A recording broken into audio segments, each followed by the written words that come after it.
Sir తమరు సభ్యులకు అవకాశం ఇస్తామనడం చాలా సంతోషం.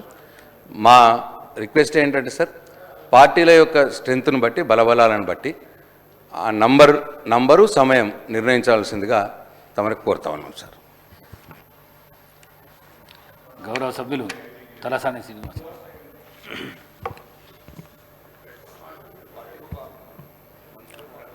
అధ్యక్ష,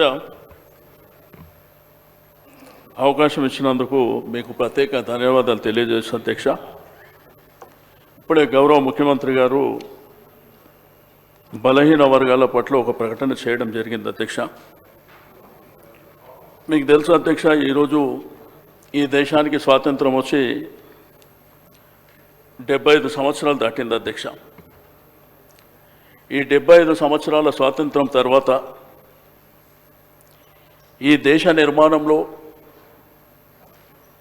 ఈ రాష్ట్ర నిర్మాణంలో ప్రధాన భూమిక పోషించింది బడుగు బలహీన వర్గాలు, వెనుకబడిన తరగతులు, అణగారినటువంటి ప్రజలే అధ్యక్ష.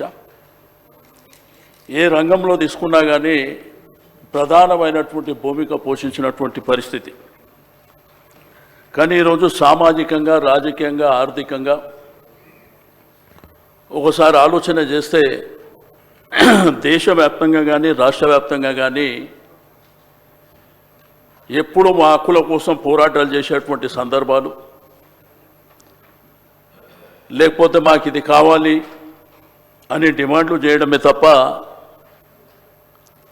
ఏ రోజు కూడా మాకున్నటువంటి సంఖ్యాపరంగా ఇది మా డిమాండు, మా రైటు అనే విధంగా గతించినటువంటి ప్రభుత్వాలు, ఈ దేశంలో అనాదిగా ఉన్నటువంటి ప్రభుత్వాలు కూడా ఏ రోజు 75 సంవత్సరాలలో ఆలోచన చేసినటువంటి దాఖలా లేవు అధ్యక్ష. మరి ఈరోజు ప్రవేశపెట్టినటువంటి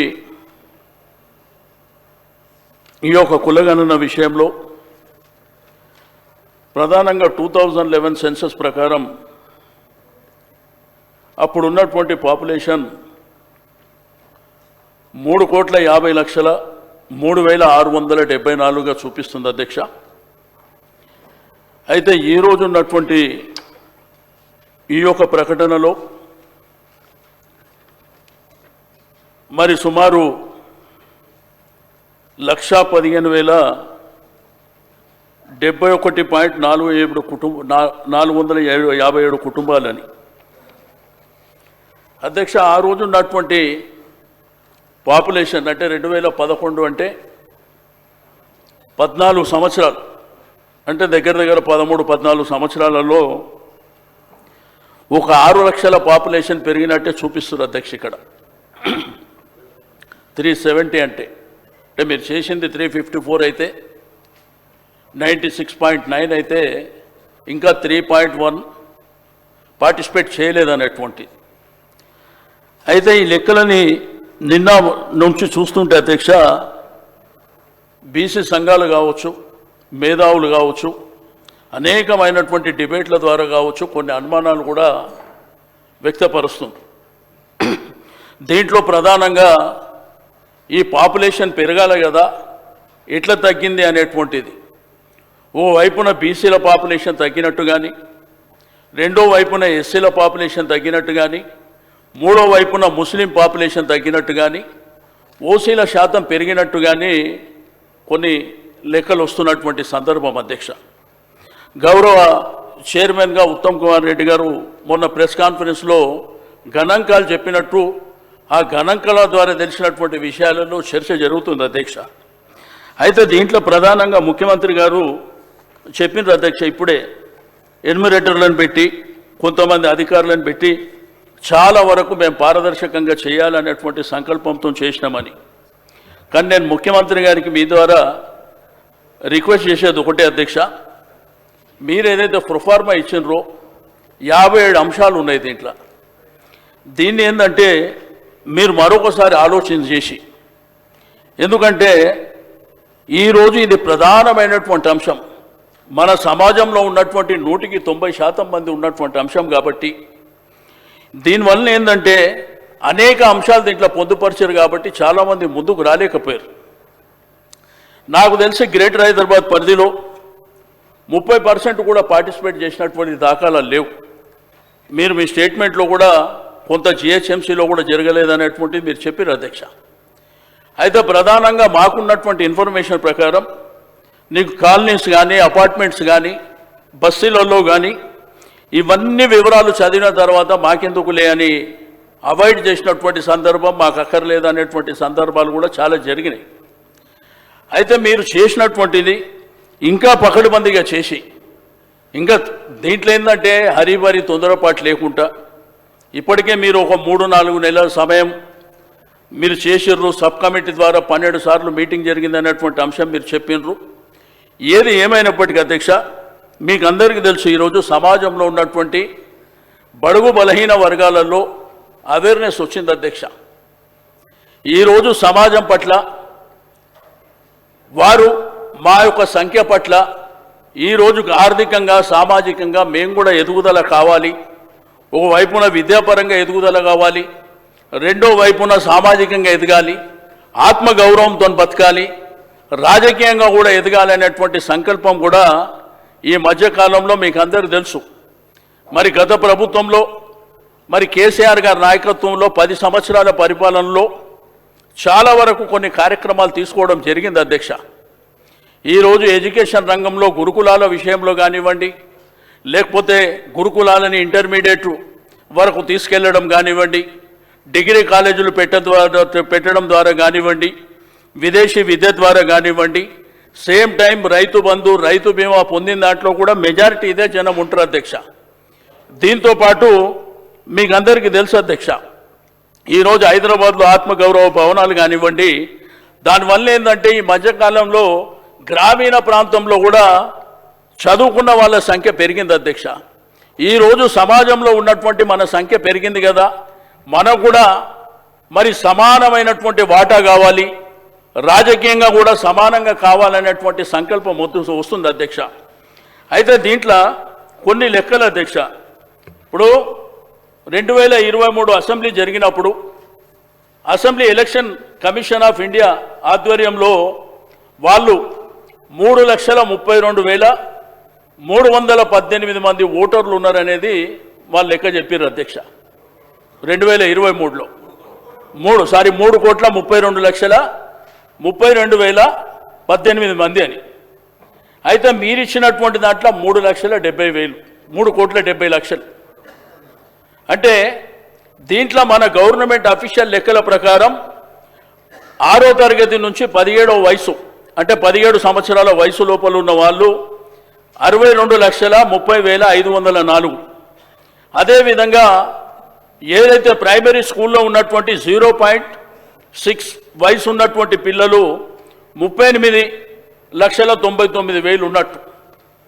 ఓవరాల్గా తీసుకుంటే ఈ 4,33,61,822 నుంచి ఈ 3,70,00,000 మీరు ఏదైతే నివేదిక ఇచ్చినారో అవి తీస్తే 62,84,268 మంది ఎక్కడ పోయినట్టు. ఈ లెక్కలు గవర్నమెంట్ ఇచ్చిన లెక్కలే. ఈ స్కూల్ చదువుతున్నటువంటి కాలేజ్ చదువుతున్నటువంటి పిల్లల లెక్కలు అఫీషియల్గా గవర్నమెంట్ ఇచ్చినటువంటి. కాబట్టి నేను దయచేసి మీ ద్వారా గౌరవ ముఖ్యమంత్రి గారికి ప్రభుత్వానికి మీకేందంటే ఈరోజు మనము ఇది కేంద్ర ప్రభుత్వానికి ఇక్కడ తీర్మానం చేసి పంపించాలనేటువంటి ఆలోచన మీరు చేస్తుండొచ్చు. కానీ గతంలో కేసీఆర్ గారి ప్రభుత్వంలో 2014లోనే మనకు రిజర్వేషన్లు కావాలి, మన సామాజిక అంశాలు ఈరోజు వాళ్లకు ఎడ్యుకేషన్ రంగంలో కానివ్వండి, సేమ్ టైం ఉద్యోగ అవకాశాల విషయంలో తీర్మానం చేసి 10 సంవత్సరాల క్రితం పంపించారు. కాబట్టి తీర్మానం చేసి పంపేయడం మూలాన మనకు వచ్చేది ఏముండదు అధ్యక్ష. ఏదైతే పక్క రాష్ట్రాలలో తమిళనాడు కానీ మహారాష్ట్ర కానీ పక్క రాష్ట్రాలలో చట్టబద్ధత ఏదైతే చేసినరో డెఫినెట్గా చట్టబద్ధత చేస్తే మీరు ఏదైతే కామారెడ్డి డిక్లరేషన్ చేసినరో ఆ డిక్లరేషన్ ప్రకారం 42% రిజర్వేషన్ లోకల్ బాడీస్లో వచ్చేటువంటి అవకాశం ఉంది అధ్యక్ష. కాబట్టి దయచేసి మీరు ఆ దిశగా ఆలోచించాలి. ఎందుకంటే మేము సర్వే చేసినాం, మేము ఇక్కడ తీర్మానం చేసినాం, ఢిల్లీకి పంపించినాం అంటే అది సరిపోదు అధ్యక్ష. ఈ సమాజం కూడా యాక్సెప్ట్ చేసే పరిస్థితిలో లేదు. దయచేసి తప్పకుండా ఆ ఫలాలు వాళ్ళకు అందాలంటే మీరు తప్పకుండా చట్టబద్ధత చేయవలసినటువంటి అవసరం ఉన్నదని నేను ఈ సందర్భంగా తెలియజేస్తూ ఉన్నా అధ్యక్ష. అదేవిధంగా సర్వే విషయంలో కులగణన అంటే సింపుల్గా మన కులానికి సంబంధించి మన రెసిడెన్షియల్ అడ్రస్ కానివ్వండి, సేమ్ టైం నేను ఉద్యోగం చేస్తున్నావా వ్యాపారం చేస్తున్నావా ఆ అంశాలు సరిపోతాయి. ఇందులో 56 అంశాలు పొందుపరచడం మూలాన కొంత ఇబ్బంది ఉంది. కావాలంటే మీరు పబ్లిక్ డొమైన్లో పెట్టండి, తప్పకుండా ఆ వివరాలు సేకరించవలసినటువంటి అవసరం ఉంది. రేపు భవిష్యత్తులో మీరు 9.69 వరకు చేసి 96.9 మీరు చేసిండ్రు అంటున్న అధ్యక్ష. రేపు ఈ 3.1% కూడా చేయలేదంటే ఇది మనకు రేపు కోర్టులో కానివ్వండి. రెండోది, భవిష్యత్తులో ఏదైతే పార్లమెంటు సీట్ల సంఖ్య పెరిగినప్పుడు, మరి అదేవిధంగా అసెంబ్లీ సీట్ల సంఖ్య పెరిగినప్పుడు కూడా చాలా తేడాలు వచ్చేటువంటి అవకాశం ఉన్నది. రెండోది ఏంటంటే ఇక్కడ 21 లక్షల మంది బీసీలు చనిపోయినారు అనేటువంటి లెక్క ఒకటి కనిపిస్తుంది. మరి అదేవిధంగా ఎస్సీలు 1,79,000 మంది చనిపోయినారని, మరి అదేవిధంగా ముస్లింలు 1,66,000 మంది చనిపోయినారు అనేటువంటి ఒక లెక్క కూడా మరి మీకు సోషల్ మీడియాలో కానీ పేపర్లలో నేను చదివినటువంటిది. దయచేసి అది క్రాస్ చెక్ చేసుకోవాల్సిందిగా నేను ఈ సందర్భంగా తెలియజేస్తా ఉన్నాను. కానీ 2000 సోషల్ మీడియాలో వచ్చేదాన్ని ఎక్కడ కూడా విశ్వసించద్దు దయచేసి. మేము అటువంటిది ఎట్టుకుంటూ అదిగా అంటే మీకు ఒక మారేది తర్వాత నేను అందుకే విమర్శ చేస్తలేదు. నేను విమర్శ చేయాలంటే లేదా పర్లేదు. నేను చెప్పేది ఏంటంటే నేను దయచేసి విమర్శ చేయదలుచుకోలేదు. నేను ఫ్యాక్ట్స్ ఏమైనా ఇప్పుడు ఏదో సోషల్ మీడియా పేపర్లో వచ్చినటువంటి అంశాలని వచ్చినాయని చెప్తున్నా. నేను చేయాలనుకుంటే వేరే రకంగా చేసేటువంటి అవకాశం ఉంటుంది. కాబట్టి దయచేసి దాన్ని పరిగణలోకి తీసుకోవాల్సినటువంటి అవసరం ఉన్నది. కాబట్టి నేను దయచేసి ప్రభుత్వానికి ముఖ్యమంత్రి గారికి నేను ఈ సందర్భంగా అడిగేది, తప్పకుండా మీరు ప్రొఫార్మా మార్చి మీరు సింప్లిఫై చేసి తప్పకుండా మరొకసారి సర్వే చేసినట్టయితే మరి తప్పకుండా మనకు వివరాలన్నీ వచ్చేటువంటి అవకాశం ఉన్నది. దీంట్లో కులాల వారీగా తీసుకున్నప్పుడు కూడా ఏ కులం ఎంత అనేది కూడా మీరు చెప్పలేకపోయినారు. ఇప్పుడు ముఖ్యమంత్రి గారి స్టేట్మెంట్లో కూడా ఎస్సీలు ఇంత బీసీలు ఇంత అన్నారు. ఈరోజు బీసీ కులాలలో 193 కులాలు ఉన్నాయి. కాబట్టి 193 కులాలలో కూడా మరి ఏ కమ్యూనిటీ ఏమేమి ఎంతమంది ఉన్నారనేది కూడా మనకు సంఖ్యాపరంగా రేపు మనకు అన్ని విధాలుగా ఉపయోగపడుతుంది. కాబట్టి దయచేసి ఆ విధంగా చేయవలసినటువంటి అవసరం ఉంది. ఈరోజు గ్రేటర్ హైదరాబాద్ పరిధిలో తీసుకుంటే 30% కూడా జరగలేదు. నాకు పూర్తి ఇన్ఫర్మేషన్ ఉన్నది, మీరు కావాలంటే తెప్పించుకోండి. ఎందుకంటే చాలా ప్రాంతాలకు వెళ్ళలేదు. వెళ్ళిన ప్రాంతాల్లో కూడా ఈ ప్రొఫార్మా చూసిన తర్వాత మాకు అక్కర్లేదు, మేము ఈ వివరాలు ఇవ్వలేము అని చెప్పేసి మరి వెళ్ళిపోయినటువంటి సందర్భం. కాబట్టి ఈరోజు సరే స్వాతంత్రం వచ్చి 75 ఏళ్ళు అయిపోయింది. ఇప్పటికైనా కానీ 100% ఉన్నటువంటి సమాజాన్ని ఈరోజు పరిపాలించినటువంటి పాలకులు ఆ రోజుల్లో నుంచి ఈ రోజుల వరకు ఏమి జరిగిందో సమాజం అంతా చూస్తున్నటువంటిది. కాబట్టి దయచేసి నాకు ఈ సందర్భంగా మీకు రిక్వెస్ట్ చేసేది ఒకటే, తప్పకుండా మీరు రీసర్వే చేయవలసినటువంటి అవసరం ఉంది.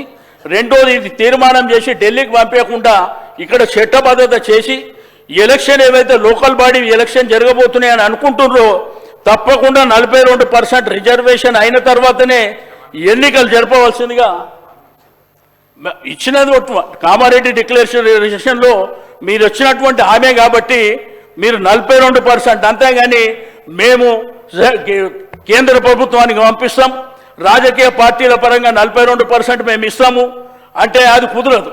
చట్టబద్ధత ఉంటేనే డెఫినెట్గా మా హక్కులు మాకు వచ్చేటువంటి అవకాశం ఉన్నది. కాబట్టి తప్పకుండా ఇది చేస్తారని చెప్పి నేను ఈ సందర్భంగా కోరుతూ నాకు ఇచ్చినటువంటి అవకాశానికి ధన్యవాదాలు తెలియజేస్తున్నా అధ్యక్ష.